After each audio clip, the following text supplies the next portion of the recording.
As a seminary professor, I have the privilege of preparing students to be future pastors, and I'm often asked the question, what are the priorities that would allow them to be in the game for the long haul, not only to just stay there, but to flourish in their ministry?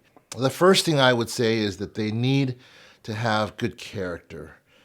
A lot of times, pastors work on their skills, preaching and teaching and admin stuff, and those are important, don't get me wrong. But other people can do that.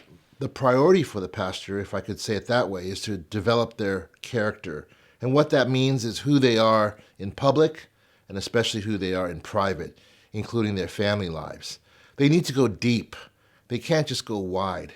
Because if they don't have a depth, they will not survive the storms, because pastoral ministry is very difficult. The second thing I would say is this: they need to have a support system or community. If they don't have friends, then they're going to really struggle. They need to have people that they can call on a whim if something happens, if something crashes and burns. In one of my pastoral ministry classes, I have a project. It's entitled The Friendship Project. And as a result, I ask them to make friends in the class. Some people love it. Others go, why do I have to do it? And I have to explain because it's a priority for the long term. If you don't have partners in the gospel, you'll be all alone and you'll be a target. And that's when you're most susceptible to fall.